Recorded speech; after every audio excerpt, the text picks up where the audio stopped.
The 2024 OFC Nations Cup is upon us. Now, I want to treat this whole series as more of an exploration series. I don't know much about this region. I'm going to be completely honest.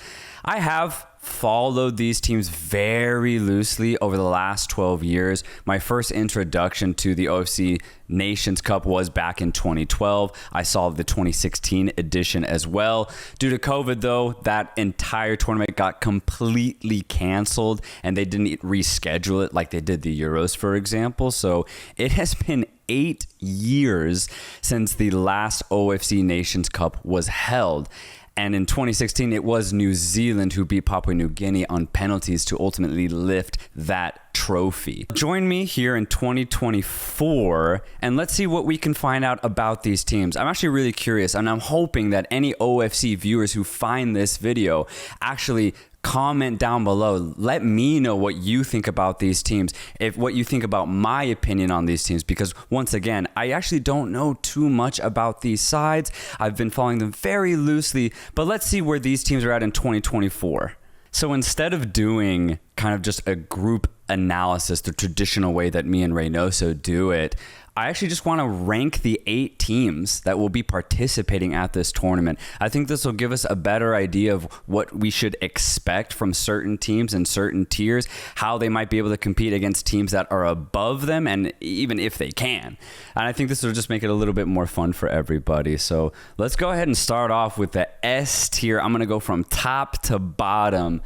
And it's got to be none other than New Zealand, baby. I mean, this is by far the best squad in the region. When New Zealand play their best 11, it's just not even close when you compare the talent that New Zealand possess compared to the other 7 nations at this tournament. I mean, for the most part, this actually might be the best New Zealand squad ever. And it's really exciting for New Zealand if you're a New Zealand fan, because you've been trying to get back to the World Cup, right? Their last appearance was in 2010, but with this new generation of European footballers that New Zealand possess, I really do see a solid path for New Zealand to make it to the 2026 World Cup and also compete if most of their players are already competing in Europe.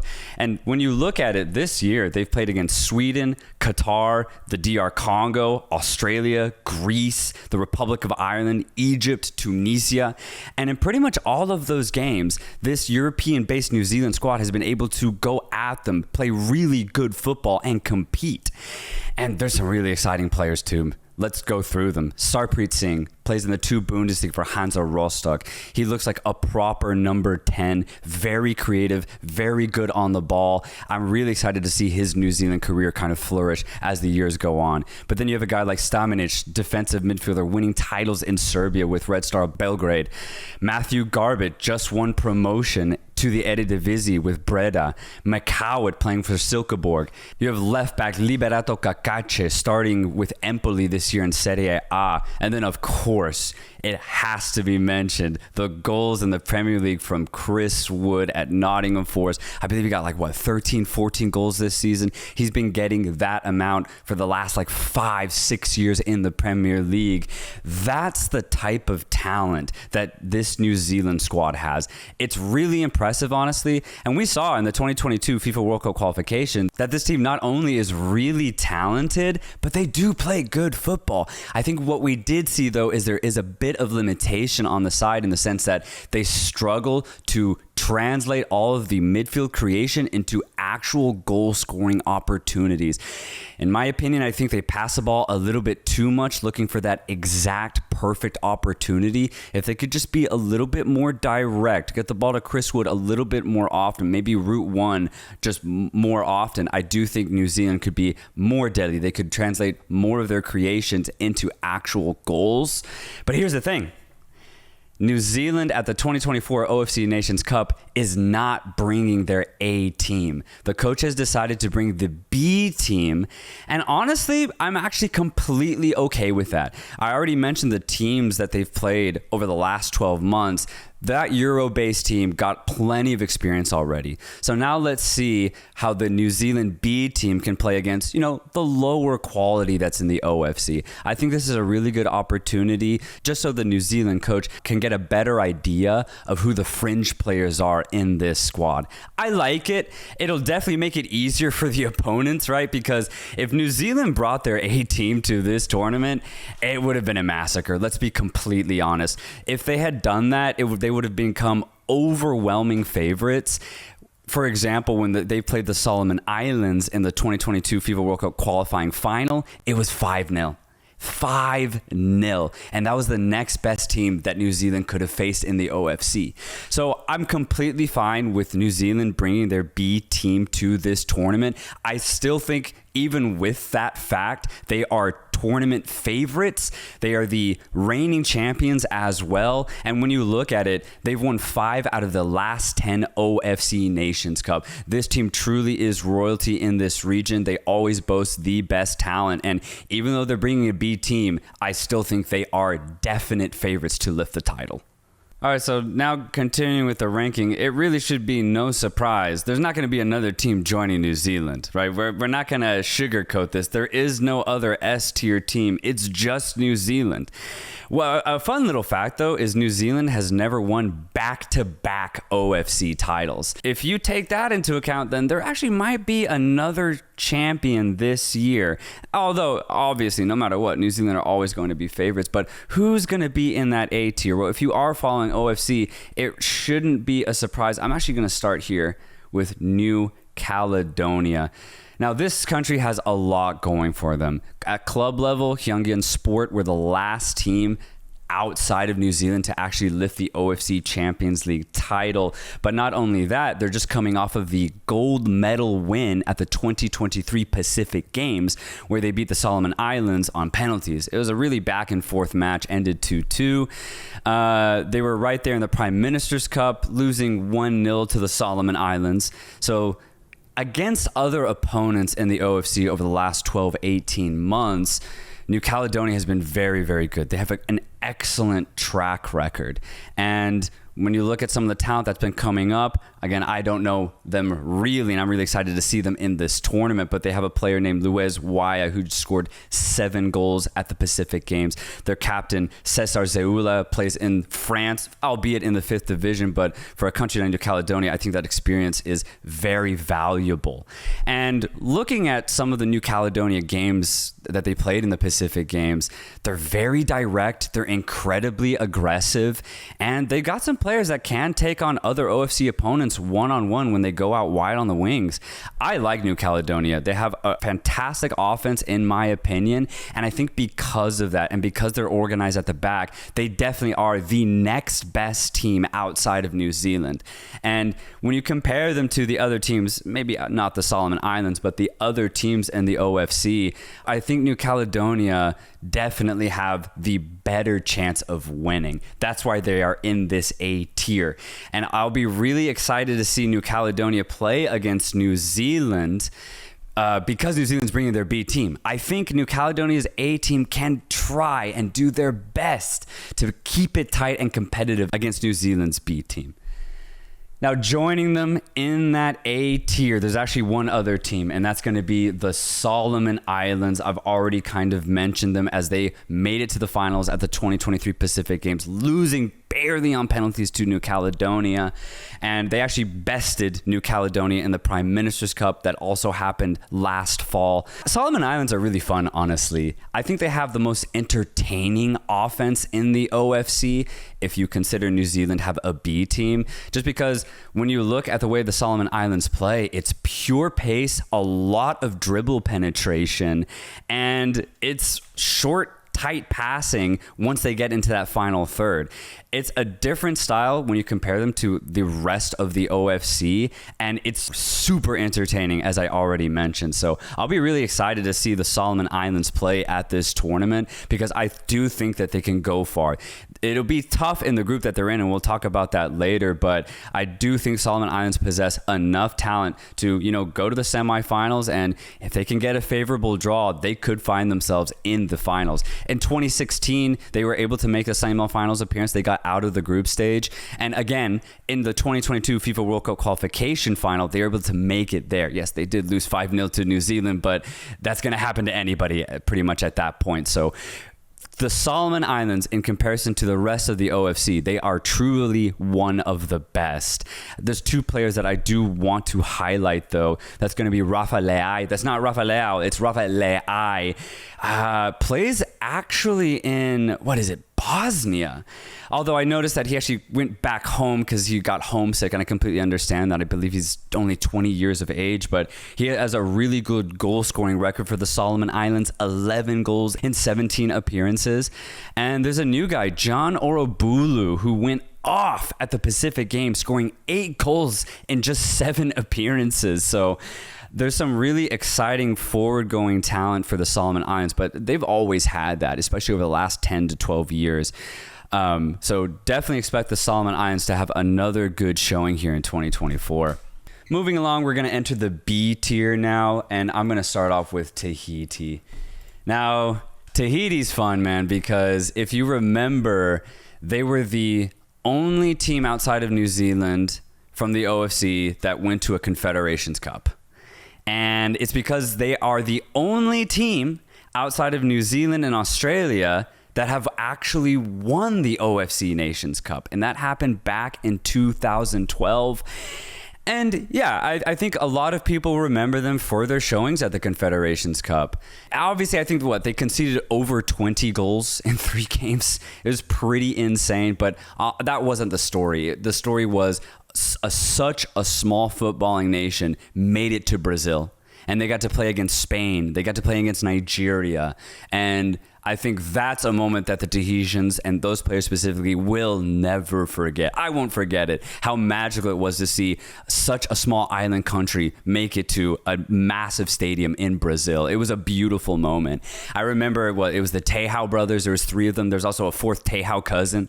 That was really cool, getting real familiar with it, Tahiti. But yeah, fast forward to 2024, I still think Tahiti plays some of the better football in the OFC. I don't think it's as good as New Caledonia or the Solomon Islands, though. When you look at Tahiti play, there's a lot of good interchange in the midfield, but they just don't have that firepower.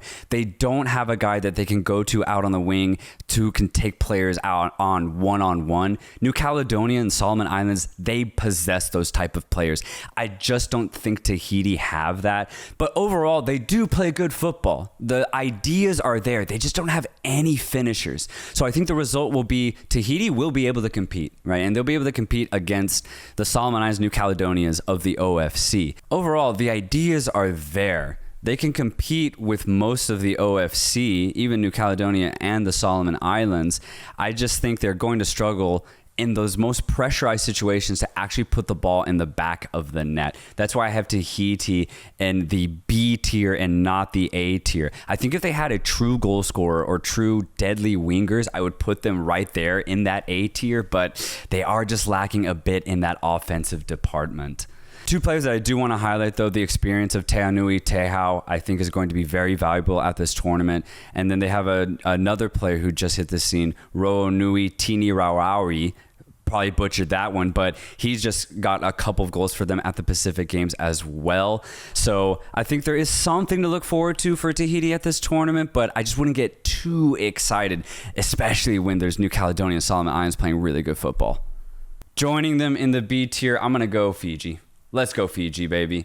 And what's really interesting about this is Fiji will be hosting their group stage games. So that might be able to play somewhat of a factor, but you cannot mention Fiji without mentioning Roy Krishna, the greatest OFC player of all time. He has the most goals scored in the region ever, and this will probably be his last OFC Nations Cup. He's 36 years of age, but I mean, honestly, low-key, maybe not, because at club level, he's still scoring at a very high rate. This year for Odisha in the Indian Super League, he has scored 13 goals in 25 appearances. pretty nuts considering that he is 36 years old. So, I mean, hey, maybe when he's 40, he's still playing and scoring goals game in, game out for Fiji. That honestly wouldn't surprise me. He truly is a legend in the OFC. And Fiji will have Roy Krishna at the helm at this tournament. I do think they're going to need him, though, because watching the rest of Fiji can get a little frustrating. I think they're a little too direct. They don't have that much midfield ideas. But the directness is good because you just bypass the midfield, you lob it over to Roy Krishna, and then he tries to find runners to join him in the box. I do think it works, but again, when you're playing against the OFC's best, I think that's where Fiji really do struggle. They've played the Solomon Islands several times over the last 12 months, and they've lost 3 times to them. And I think that does show you where this Fijian team is at. Sure, they can compete. They're not getting killed against the Solomon Islands, but yeah, they're losing more often than they're winning when they play against opponents that are better than them. It's why I have them in this B tier, despite the greatness of Roy Krishna. They've also never been to an OFC Nations Cup final, which honestly surprises me. This Fijian team is not that bad, and just considering the runs that other teams have been able to make, I'm surprised Fiji hasn't done it. I'm hoping that being hosts of the group stage can at least give them some sort of energy, just some sort of boost to at least get into the semi-final stage and get out of the group. I do think it'll be possible. We'll get to that in the conclusion section of this video, but you know, I just don't want to be too high on Fiji, even though they do boast some really good players. One thing I want to know, and if somehow a Fijian finds this video, I really do want to know, why is Dan Hall not getting called up? For those that don't know, Dan Hall is the starting center back for Central Coast Mariners, an A-League team in Australia that is winning trophy after trophy.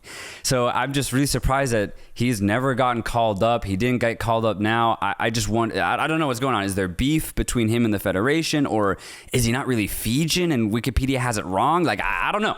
If anyone could give me some insight on that, that'd be greatly appreciated. Moving on, to finish out the B tier, I gotta put Papua New Guinea. This is the team that made it to the 2016 final. They were also hosts that year. I just remember they had so much energy. Their offense was so relentless in that tournament. I honestly thought that they could have beaten New Zealand, but New Zealand, being New Zealand, made it a very tight game. The match ends up going to penalties, and in dramatic fashion, Papua New Guinea just don't win. It's New Zealand that ultimately lift the title in 2016, but Papua New Guinea could hold their heads up high that year because they played the next best football, and they nearly bagged themselves a confederational title.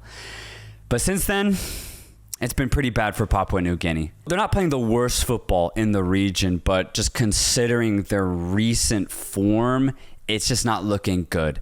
They've had 2 really important players be phased out of the team just due to age. It happens. I'm talking about Gunemba and Michael Foster. They are no longer part of the squad. Those 2 players were massive for them in 2016, and I think they just played their final games last year in the Pacific Games. So Papua New Guinea is kind of in a new era here. They're trying to look towards other players to try and pick up the load. I think one player that will have to pick up that offensive load will be Tommy Semi. He's more than capable to do it, but I do just think not having the veteran players of Gunemba and Foster is going to dramatically hurt this PNG side. And again, just considering their form against other OFC nations hasn't been great. I'm not saying they're going to get killed here, because they won't. They still have players that can make it, that can keep it very competitive, but I just don't see Papua New Guinea having anywhere near the same type of run that they made in 2016. What's really cool, though, is that they've had games outside of the OFC. I love it when OFC teams do this, because New Zealand, right, obviously went on a huge world tour this last 12 months, but Papua New Guinea, they played against Singapore and Sri Lanka, and they were able to tie them. Really big for the region, honestly. And they also played against Malaysia and the Central African Republic. It's crazy just seeing Papua New Guinea and Malaysia or African Republic in the same sentence, because it's just so rare for OFC teams to play teams outside of their own region. But I love that Papua New Guinea have at least tried. Props to them for that. And just another fun fact for Papua New Guinea, me, it was Hikari United at club level. That was my first introduction to the OFC. So that's just a fun little fact for Papua New Guinea. But yeah, we'll see how they do this tournament. I do think it's B tier and nothing high for this team. Moving on, we're going to now go into the C tier, and that's where Vanuatu. That's where I have this country being in this C tier. I think they are definitively the 7th best team out of the 8 at this OFC Nations Cup. But I do remember in 2016, they had some really promising performances towards the end of the group stage. They had a tight, I think it was a 1-0 loss against the Solomon Islands, and they actually beat Fiji in the last group stage game. So Vanuatu showed that, hey, they may not be the best team or not even close to the best teams in the OFC, but they can punch above their weight and they can compete. They can get results occasionally. And I do think that's actually very important because their recent results have shown that. They got a win against Papua New Guinea. They kept it tight in recent matches against Fiji and New Caledonia. That's an A-tier team. So I think the fact that Vanuatu's been able to show that they can compete against most of the teams that are better than them, I think it's really promising. And, you know, we talk about OFC teams not playing against other Confederation teams. Vanuatu, these last 12 months, have played against Lebanon, India, Mongolia, Guinea, and Brunei. That's immense for such a small island country like Vanuatu. Truly, I'm so impressed that their federation has been able to book some of these matches. It's incredible, and I love to see it. And honestly, outside of that Guinea game, they didn't get embarrassed per se. And I think, again, it just shows you that Vanuatu is going in a very positive direction. One player that I think needs to be highlighted is another Central Coast Mariners center back. It's Brian Kaltag, a massive part as to why Central Coast Mariners defense has been so good. He's been a part of every single trophy run for them over these last 2 seasons in the A-League. He is a massive player at the back for Vanuatu. That'll be really exciting to see. Vanuatu, even though they are in that C tier, if I could, I'd give them a C+. I think they are right there, and maybe next year, maybe after this Nations Cup or after the next World Cup qualification cycle, we could see Vanuatu enter that B tier. And now to finally round this out, no disrespect, but we gotta put Samoa in this D tier. They are by far the worst team here. They had to qualify to actually get in. They did well though. They got a nice win against Tonga. But for Samoa, it really is a story of how bad COVID can hit a country that just doesn't have the resources to have football, because they went 4 years without playing a match. 4 years. From 2019 all the way to the Pacific Games in 2023, there was no football played. So that's something to heavily consider. And when you look at the squad that was called up to the Pacific Games in last fall, it was an entirely new squad.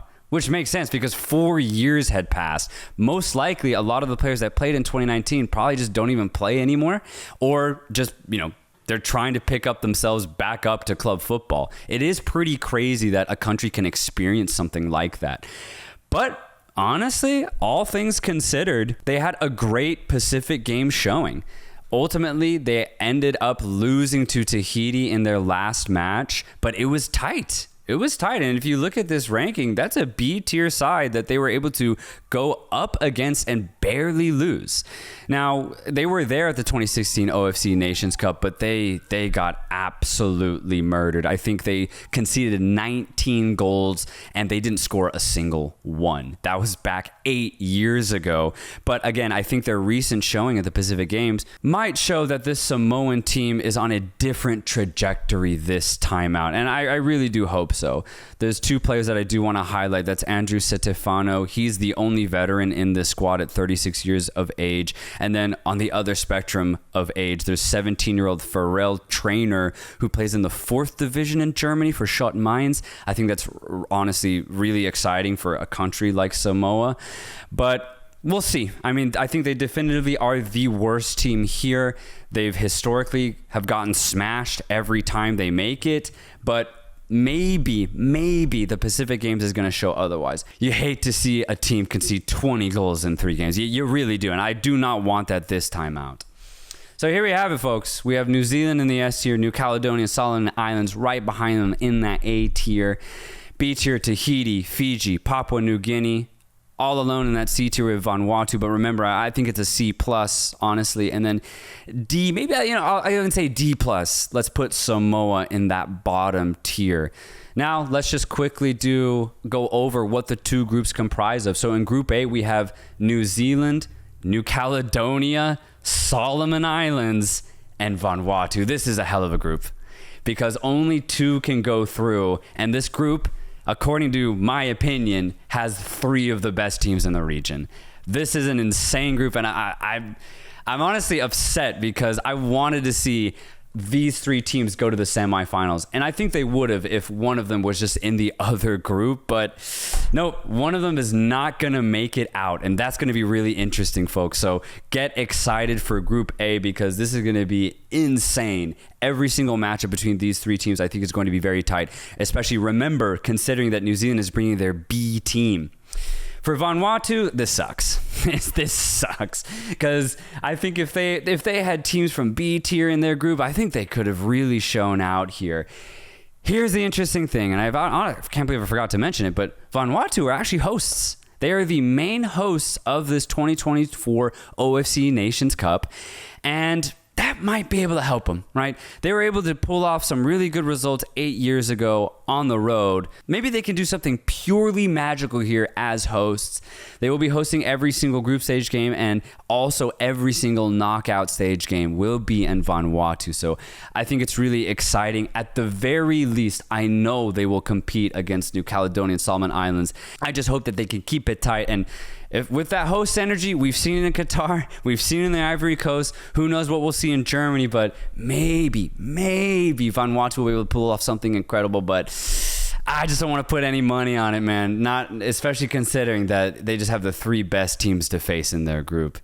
And Group B, it's the rest of it. It's Tahiti, Fiji, Papua New Guinea, and then Samoa. This group's wide open. I mean, if you're any of these three teams in B tier, you are so happy you don't have to deal with S or A tier teams until the knockout stage. That is a massive blessing. And what it creates is a group that is wide open. Seriously, I honestly could see Tahiti, Fiji, Papua New Guinea finish in any position, first, second, or third place. It's wide open. We'll see. What I think will happen in Group B is I think Tahiti will top the group and Fiji will get second place. I think Papua New Guinea just won't have enough. They'll finish in third and Samoa in fourth. Going back to Group A, just to kind of explain what I think will happen, I think even with a B team, New Zealand will top the group. And who will get second place? This is tough. This is really tough. I'm not going to say Vanuatu, even though they are hosts. I'm going to go New Caledonia. I think New Caledonia's physicality will be able to play up against New Zealand better than the Solomon Islands. That New Caledonia Solomon Islands game, though, is going to be massive. I think it's going to dictate who truly gets that second place finish. So if I go New Caledonia second, I'll go Solomon Islands barely in third, but they might be able to get that second place spot. And unfortunately, Vanuatu in fourth. All right, that completes the 2024 OFC Nations Cup exploration analysis preview. Really excited to see what happens this tournament. And again, I'm glad New Zealand's bringing their B team because I do think it will level out the playing field. Who knows what we'll see? Maybe Vanuatu go on a magical run. Maybe Roy Krishna does something crazy with Fiji in the other group. But I'm really excited to see New Zealand, New Caledonia, the Solomon Islands specifically. I do think they play some really good football in this OFC region. Folks, let me know what you think down below in the comments. If you find this video, please, I'm trying to have discussions about these OFC teams. If you agree or disagree, I do not care. Please put your opinion down in the comments below. I will read every single one because, like I said at the very beginning, I truly want to treat this tournament as a learning experience. I have not seen these teams play that much football, so please join me at this year's 2024 OFC Nations Cup.